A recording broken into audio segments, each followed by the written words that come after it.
భారీ వర్షాల నేపథ్యంలో రాష్ట్రంలోని అన్ని విద్యాసంస్థలకు రాష్ట్ర ప్రభుత్వం సోమవారం సెలవు ప్రకటించింది. అన్ని ప్రభుత్వ, ప్రైవేట్ విద్యాసంస్థలు తప్పనిసరిగా సెలవు ఇవ్వాలని టీజీ ప్రభుత్వం స్పష్టం చేసింది. అతి భారీ వర్షాల దృష్ట్యా ప్రజలు, అధికారులు అప్రమత్తంగా ఉండాలని బాన్సువాడ ఎమ్మెల్యే, రాష్ట్ర వ్యవసాయ శాఖ సలహాదారులు పోచారం శ్రీనివాసరెడ్డి సూచించారు. ఆర్య సమాజం సమాజ శ్రేయస్సు కొరకు కృషి చేస్తుందని తెలంగాణ రాష్ట్ర మాజీ శాసన సభాపతి, బాన్సువాడ ఎమ్మెల్యే పోచారం శ్రీనివాసరెడ్డి అన్నారు.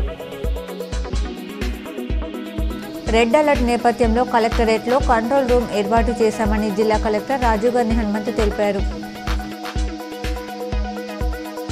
కామారెడ్డి జిల్లా వ్యాప్తంగా వర్షం దంచి కొట్టింది. పలు ఇళ్లలోకి నీరు చేరాయి. వాహనదారులు తీవ్ర ఇబ్బందులు ఎదుర్కొన్నారు.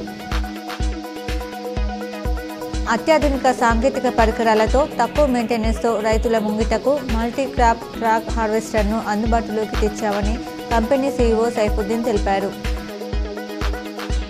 భారీ వర్షాల నేపథ్యంలో ఈ నెల 2న సోమవారం నాడు ప్రజావాణి కార్యక్రమం రద్దు చేస్తున్నట్లు కామారెడ్డి కలెక్టర్ ఆశీష్ సమ్మాన్ తెలిపారు. నిజామాబాద్ రూరల్ నియోజకవర్గ పరిధిలోని అన్ని మండలాల్లో విస్తారంగా వర్షం కురిసింది. ముదిరాజ్ కులస్తులను బీసీబీ నుంచి బీసీఏలోకి మార్చాలని, ముదిరాజ్ కార్పొరేషన్కు 5,000 కోట్ల నిధులు మంజూరు చేయాలని ముదిరాజ్ కుల జాతీయ ప్రధాన కార్యదర్శి జగదీష్ డిమాండ్ చేశారు.